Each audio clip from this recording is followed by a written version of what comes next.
तो आज हम पढ़ेंगे क्लास 11 का चैप्टर नंबर 3 ट्रिग्नोमेट्रिक फंक्शंस। इसके लिए हमें स्टार्टिंग की एक्सरसाइज करने के लिए कुछ बेसिक टर्म्स और फॉर्मूलेज पता होने चाहिए। तो उसको मैं इजी करने के लिए आपको एक तरीका बता देता हूँ।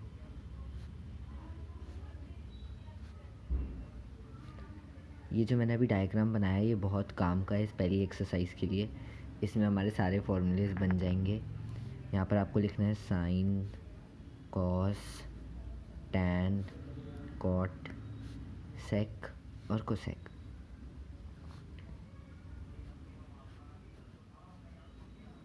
ठीक है, अब सबसे पहले हम देखते हैं कि ओपोजिट वर्टेक्स जो है इसमें, ओपोजिट वर्टेक्स से हमारा रेसिप्रोकल होता है, रेसिप्रोकल रिलेशन होता है।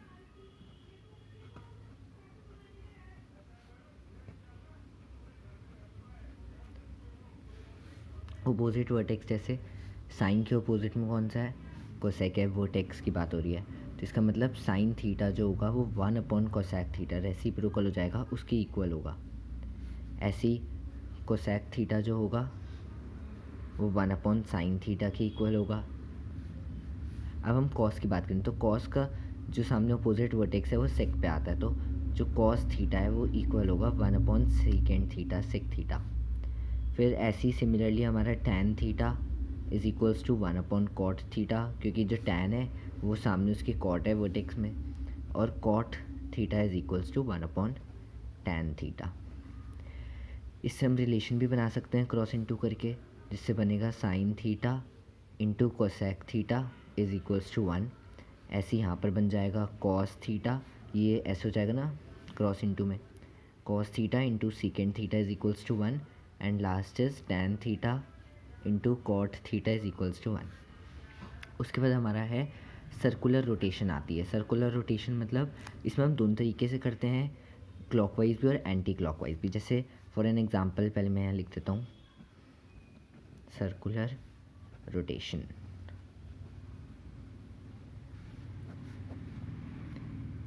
इससे हमारा कन्वर्जन रिलेशन बनता है, कन्वर्जन रिलेशन। जैसे कि अगर हम टैन थीटा देखते हैं तो सर्कुलर रोटेशन मतलब हम पहले क्लॉकवाइज जा रहे हैं, तो इसके क्लॉकवाइज में पहले क्या है साइन थीटा एंड फिर है कॉस, तो जो टैन थीटा होगा वो इक्वल होगा sine theta upon cos theta के। सिमिलरली अगर हम साइन देखते हैं तो साइन के आगे कॉस है फिर कॉट है, तो sine theta is equals to cos theta upon में कॉट थीटा। ऐसे ही सिमिलरली हम बाकी सारे लिख सकते हैं कि cos theta is equals to cot theta upon cosec theta. ऐसे हमारे बाकी भी हो जाएंगे कि cot theta is equals to cosec theta upon में सीकेंड थीटा, और cosec theta is equals to secant theta upon में tan theta, and secant theta is equals to क्या होगा सर्कुलर में क्लॉकवाइज, तो ये आप मुझे कमेंट में बता देना। अब दूसरी साइड में बताता हूँ कि एंटी क्लॉकवाइज में कैसे रिलेशन बनेगा। जैसे सिमिलरली हम टैन थीटा से स्टार्ट करें, एंटी क्लॉकवाइज देखो तो टैन के पहले सीकेंट है और फिर कोसेक है, तो यहाँ जाएगा सीकेंट थीटा अपॉन में कोसेक थीटा। ऐसी सीकेंट थीटा का क्या होगा, सीकेंट थीटा के पहले कोसेक है फिर कॉट है, तो यहाँ जाएगा कोसेक थीटा अपॉन में कॉट थीटा, फिर कोसेक थीटा हो जाएगा, कोसेक थीटा का आ जाएगा हमारा कॉट थीटा अपॉन में कॉस थीटा। सिमिलरली आप बाकी सारे कर लेना और मुझे कमेंट में बता देना, ठीक है। आगे हम देखते हैं और रिलेशंस देखते हैं, जैसे कि यहाँ पर है हॉरिजॉन्टल लाइन रिलेशन, ठीक है। नेक्स्ट हमारा आता है horizontal line relation. Horizontal line relation में क्या है कि जैसे हमने ये फिगर बनाई थी ना पीछे, ये बहुत इंपॉर्टेंट है वैसे, मैंने बताया आपको तो इसका ज़रा ध्यान रखना। Sine, cos, tan, cot, secant and cosec, यहाँ पे 1। ओके, तो हॉरिजॉन्टल लाइन क्या होती है, एकदम सामने ऐसी लाइन, इस लाइन को हॉरिजॉन्टल लाइन बोलते हैं। तो जैसे अगर हमने साइन लिखा इस हॉरिजॉन्टल लाइन से ना हमारे कॉम्प्लीमेंट्री एंगल्स बनते हैं। कॉम्प्लीमेंट्री मतलब इससे मतलब कि जैसे कॉम्प्लीमेंट्री एंगल्स बनते हैं, कॉम्प्लीमेंट्री एंगल्स। कॉम्प्लीमेंट्री एंगल्स क्या होते हैं, जो 90 माइनस थीटा करके बनते हैं, ठीक है। 90 में से माइनस करके वो एंगल बनता है, तो वो होते हैं कॉम्प्लीमेंट्री एंगल्स। अब जैसे साइन है, तो साइन का कॉम्प्लीमेंट्री साइन 90 माइनस थीटा होगा, और इसके हॉरिजॉन्टल लाइन रिलेशन है, तो साइन के हॉरिजॉन्टल लाइन में क्या है, कॉस, तो इसका आंसर आएगा cos theta. Similarly cos 90 minus theta, cos है हॉरिजॉन्टल, कॉस के सामने क्या है, साइन, तो ये हो गया साइन थीटा। ऐसे ही टैन 90 माइनस थीटा, टैन के सामने क्या है, कॉट, तो ये हो गया कॉट थीटा। फिर कॉट 90 माइनस थीटा, ये बनेगा टैन थीटा। सिमिलरली हम बाकी कोसेक और सेक के कॉम्प्लीमेंट्री एंगल्स इस रूल से, इस तरीके से हम निकाल सकते हैं easily, second theta and cosec theta, ठीक है। आई होप अभी तक समझ आया होगा। आगे हम देखते हैं ट्राइंगल्स रिलेशन।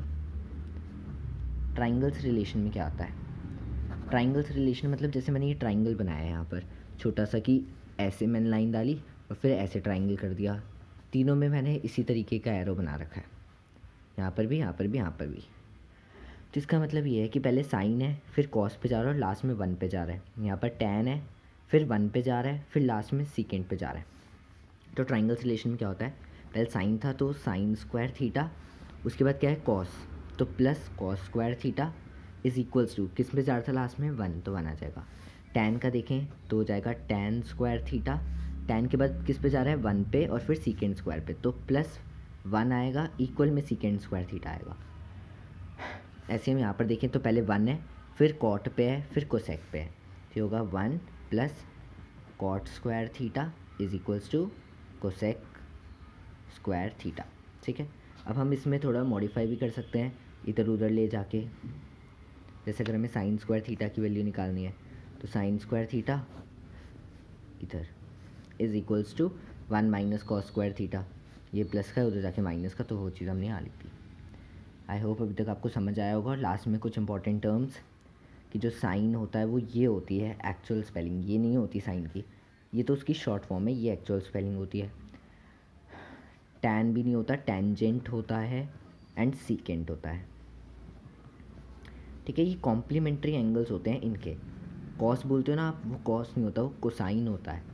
फिर को टेंजेंट होता है जिसको आप कॉट बोलते हैं, एंड को सीकेंट होता है जिसको आप कोसेक बोलते हैं। ये इन सब के कॉम्प्लीमेंट्री नेचर के होते हैं, कॉम्प्लीमेंट्री एंगल्स होते हैं, जो अभी हमने ऊपर पढ़ा था एक रिलेशन में, ठीक है। हाँ, और एक और लास्ट चीज़, कि जो क्लॉकवाइज डायरेक्शन होती है ना, क्लॉकवाइज, उसको इस चैप्टर में आपको नेगेटिव डायरेक्शन समझना है, और एंटी क्लॉकवाइज जो होती है उसको आपने पॉजिटिव डायरेक्शन समझना है। ये हम अगले क्लास में पढ़ेंगे, जो अगली एक्सरसाइज की इंट्रोडक्शन पार्ट होगा। आई होप अभी तक आपको ये इंट्रोडक्शन पार्ट समझ में आया होगा। आगे हम अगली क्लास में करने वाले हैं